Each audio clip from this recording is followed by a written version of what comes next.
नमस्कार, मैं हूं advocate doctor Ajay Kumar Pandey. Supreme Court of India लेकर हाजिर हूं एक और नया मुकदमा। जी हां जनाब, फिर से एक बार उत्तर प्रदेश का बदायूं जिला से एक सनसनीखेज खबर आ रही है। जी हां जनाब, अगर आप कह रहे हैं कि यह जावेद जिसने आरोपित है जो दो मासूम भाइयों की हत्या में जो कल हुई थी और जिसमें उसका बड़ा भाई साजिद पुलिस इनकाउंटर में कल मारा गया, उसी शहर से ये एक और सनसनी खबर है। मैं आज का मुकदमा शुरू करूं इसके पहले मैंने सोचा मैं आपको बता दूं। पता नहीं बदायूं को किसकी नजर लग गई है। पिछले कई दिनों से यह लगातार राष्ट्रीय अखबारों की, राष्ट्रीय न्यूज चैनलों की सुर्खियों में बना हुआ है। न सिर्फ दो मासूम भाइयों की पड़ोसी द्वारा नृशंस हत्या कर दिए जाने के कारण, पुलिस इनकाउंटर कारण आज जो खबर आ रही है उसमें दो सगे भाइयों से संबंधित है यह खबर। इसमें एक भाई ने, बड़े भाई ने अपने छोटे सगे भाई पप्पू यादव, बड़ा भाई राम स्वरूप यादव ने आपसी झगड़े में, जहां माँ बाप ने सुलह करा दिया था, उसके बावजूद में भी राम स्वरूप यादव रात के 11 बजे शराब पीकर आता है और अपने छोटे भाई पप्पू यादव को फव्वारे से काट कर, जी हां, फव्वारे से मार मार कर हत्या कर देता है। यह खबर आई है बदायूं से। लेकिन हम जो बात करना चाहते हैं, अजीब दास्तां है। कहां कल तक लोग त्वरित न्याय की बात करते थे, कानून व्यवस्था, पुलिस से उनका विश्वास उठता हुआ दिख रहा था। फिर एक दौर आया, योगी जी का दौर, और तुरंत न्याय मिलने लगा। आंख के बदले आंख, जान के बदले जान। और यूपी में शुरू हुआ एक अंतहीन सिलसिला इनकाउंटर किलिंग का पुलिस के द्वारा। जी हां जनाब, जब से 7 साल के करीब योगी जी को सत्ता में आते हुए हो गए, 2017 से, तब से लेके आज तक उत्तर प्रदेश पुलिस ने हिलाकर रख दिया। 11 हजार के करीब इनकाउंटर किए गए हैं और 200 के करीब नामी और इनामी बदमाशों को मार गिराया गया है। इनकाउंटर ऐसी पराकाष्ठा पे पहुंच चुका है कि अपराधी न भय से खुद सरेंडर कर देता है, वीडियो बनाता है, तमाम तरह के पुख्ता इंतजाम करता है और पुलिस से कहता है मुझे गिरफ्तार कर लो लेकिन मुझे मारो मत। और अपने जिंदा होने के सबूतों को वह इकट्ठा करता है, मीडिया में बटोरता है, वीडियो बनाता है, न जाने क्या क्या करता है। आपने देखा कि जावेद दूसरे जिले में जाकर सरेंडर करता है, वीडियो बनाता है, तमाम सबूत इकट्ठे करता है। तो यह तो है उत्तर प्रदेश में इनकाउंटर का खौफ। अब इस केस में क्या हो रहा है कि यहां पे जिसका परिवार जन मारा जाता है, जो कल तक आंख के बदले आंख की मांग करता था, जान के बदले जान की मांग करता था, अजीब दास्तां है साहब।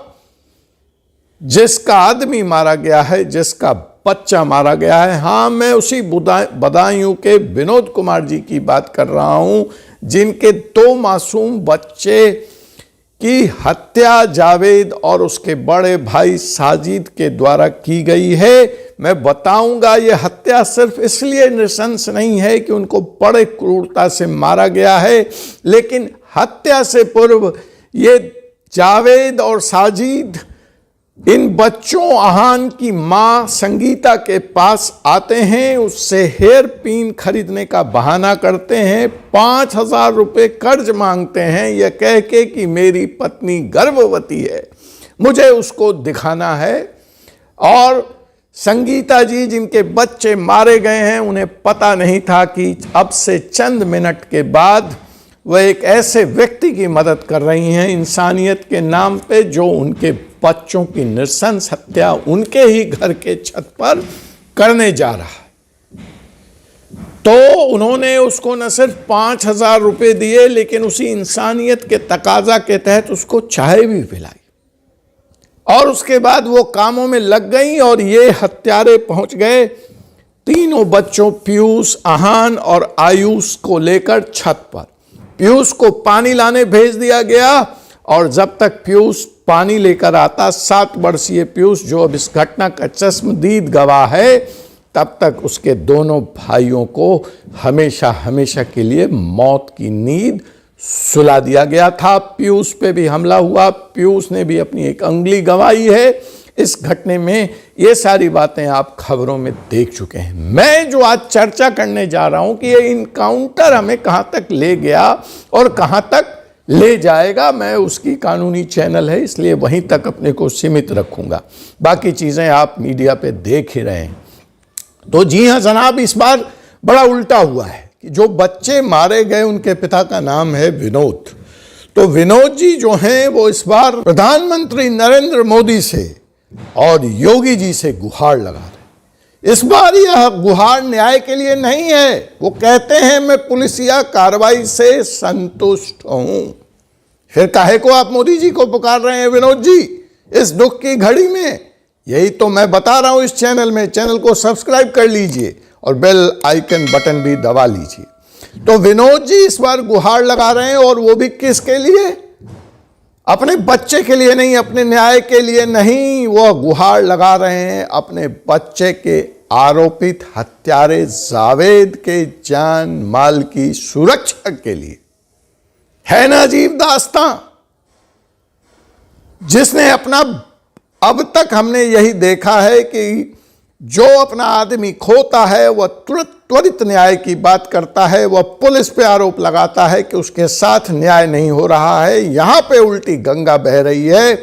विनोद साहब जिसके बच्चे मारे गए हैं वो कह रहे हैं मैं पुलिसिया कार्रवाई से संतुष्ट हूं, लेकिन योगी जी, मोदी जी चिल्ला चिल्ला कर कह रहे हैं जावेद को पुलिस न मार पाए। यह गुहार है, वो जावेद के सुरक्षा की मांग कर रहे हैं। यह उल्टी गंगा यही नहीं थमती है, बड़ा अजीब दास्ता है। और उधर जिसने, जो इन हत्याओं का आरोपी है, साजिद मारा गया, जावेद पुलिस गिरफ्त में है, पूछताछ जारी है, उसको बदायूं पुलिस रिमांड पर दूसरे जिले से जहां वो सरेंडर किया है लाने की प्रक्रिया में है। उसकी जो मां है साजिद की, उनका नाम है निंजा नाजिन। तो नाजिन बेगम, नाजिन क्या फरमा रही हैं यह भी जानना इस बार दिलचस्प है। बेगम नाजिन फरमा रही हैं आंख के बदले आंख और चांद के बदले चांद। वह पुलिस पे सवाल नहीं उठा रही, वो मोदी जी और योगी जी पे सवाल नहीं उठा रही। उसने, उनका कहनाम है कि जो जैसा करेगा वो ऐसा भरेगा। नागिन जी का कहनाम है जो जैसा करेगा वो वैसा बढ़ेगा। नाजीन बेगम का कहनाम है, ये गंगा यही नहीं रुक रही। नाजीन जो मां है साजिद और जावेद की, वह भी मोदी जी और योगी जी से गुहार लगा रही हैं, लेकिन इस बार गुहार अपने बच्चों को बचाने की नहीं है। वह पुलिस की पीठ भी थपथपा रही हैं और कह रही हैं आंख के बदले आंख और नाक के बदले नाक और जान के बदले जान। नाज़रीन यह कह रही हैं खुले तौर पर कि मेरे बेटे ने जो नृशंस हत्या की है, मेरे बेटे ने जो कुकृत्य किया है, उसके लिए मौत उसकी सबसे उचित सजा है, और पुलिस ने उसको मौत के घाट उतारकर न्याय किया है पीड़ित परिवारों के साथ।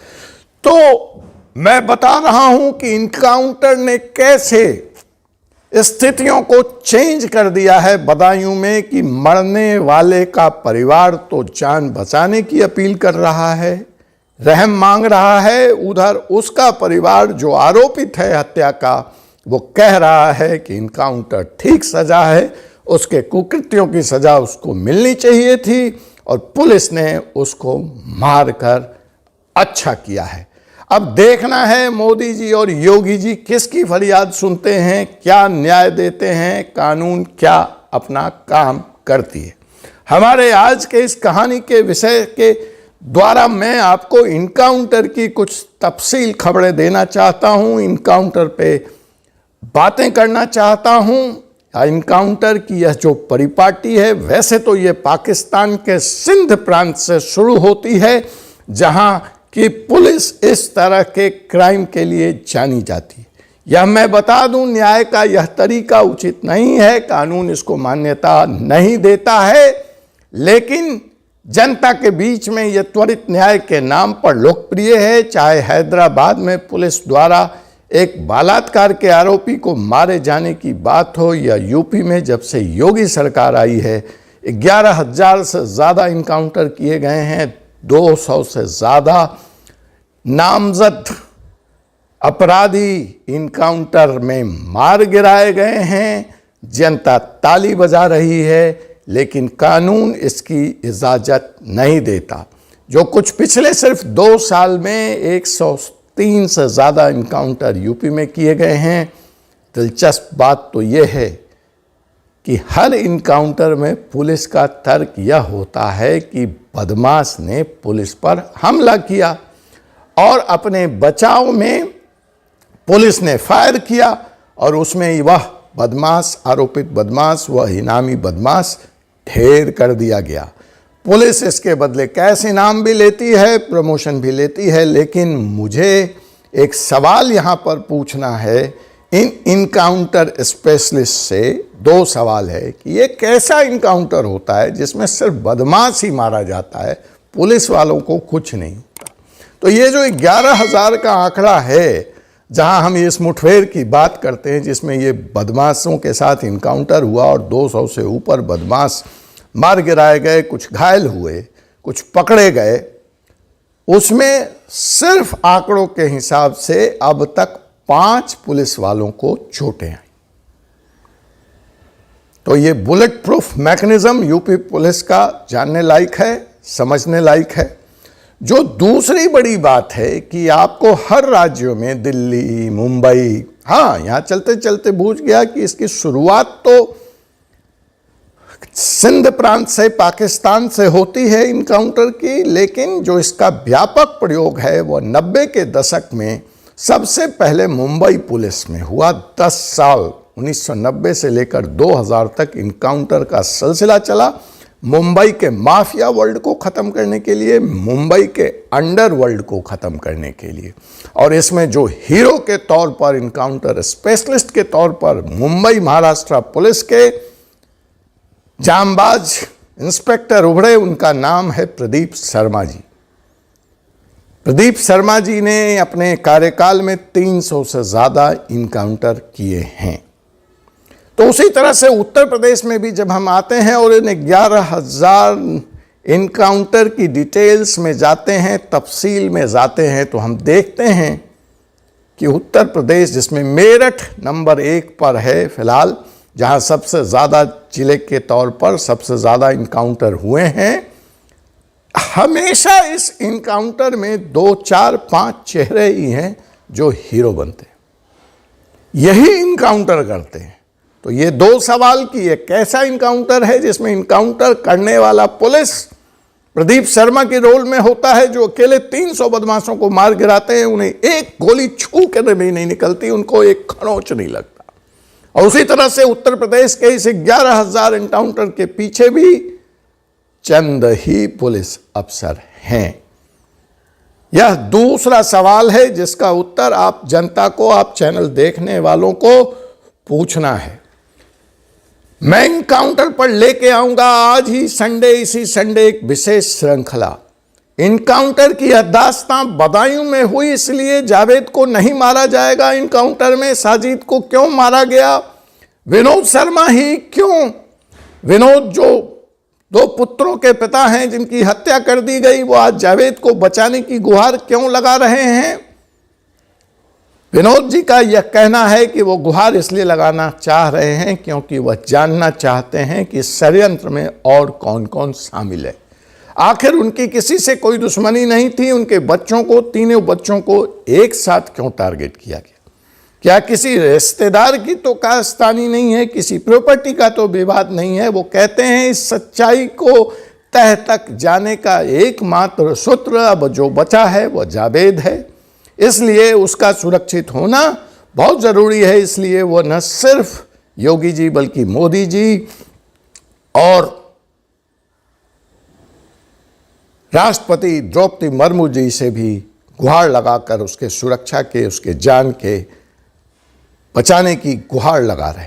तो मैं कह रहा हूं यह जो इनकाउंटर है वह इसलिए भी महत्वपूर्ण हो जाता है, जैसा कि मैंने आपको बताया कि 1990 से लेकर हिंदुस्तान में इनकाउंटर की दास्तां शुरू हो जाती है। अगर मैं नेशनल फिगर की बात करूं, उत्तर प्रदेश में आज हर 15 दिन में एक इनकाउंटर हो रहा है। और अगर मैं नेशनल फिगर की बात करूं तो यहाँ पर हर 3 दिन में एक इनकाउंटर है। NHRC national human right commission के डाटा के अनुसार। और अगर हम इसके इतिहास में जाते हैं तो मैंने कहा कि जैसा कि इसकी शुरुआत मुंबई पुलिस के द्वारा 1990 से शुरू होती है, तो इनकाउंटर पहली बार जो कि गैर कानूनी है, कोर्ट के दरवाजे पे चैलेंज होता है, पहुंचता है और देश में इनकाउंटर किलिंग में पहली सजा भी 19 तारीख को मुंबई हाई कोर्ट द्वारा होती है। और यह सजाफ्ता और कोई नहीं, वही प्रदीप शर्मा हैं, मुंबई पुलिस के हीरो, जिन्होंने 300 लोगों को इनकाउंटर में ढेर किया है। केस है लक्कू भाई, जिसकी 2006 में अपहरण करके मार दिया गया था, जिसको उस घटना के साथ में तो मुंबई हाई कोर्ट ने जो ट्रायल कोर्ट का जजमेंट था, जिसमें प्रदीप शर्मा, इंस्पेक्टर प्रदीप शर्मा बरी कर दिए गए थे, अपने उस फैसले को उलट दिया है और प्रदीप शर्मा को मुख्य दोषी माना है। उन्हें आजीवन कारावास की सजा दी है। 12 अन्य पुलिसकर्मियों को भी आजीवन कारावास की सजा दी है। तो देश की अदालत से इनकाउंटर के खिलाफ यह पहला फैसला आया है जिसमें पुलिस वालों ऑन ड्यूटी को सजा दी गई है। क्या इस फैसले के बाद पुलिस में प्रचलित हो रही इस गैर कानूनी प्रक्रिया पर कोई लगाम लगेगी? इन सब बातों पर हम बात करेंगे अपने संडे के स्पेशल क्रिमिनल एपिसोड में, जो कि हर संडे को आया करेगा। थोड़ा लंबा होगा लेकिन विशेष श्रृंखला होगी। तब तक के लिए मुझे एडवोकेट डॉक्टर अजय कुमार पांडे को अनुमति दीजिए। आपसे पुनः कल मुलाकात होगी एक ऐसे ही ज्वलंत विषय के साथ। धन्यवाद। जय हिंद, जय भारत।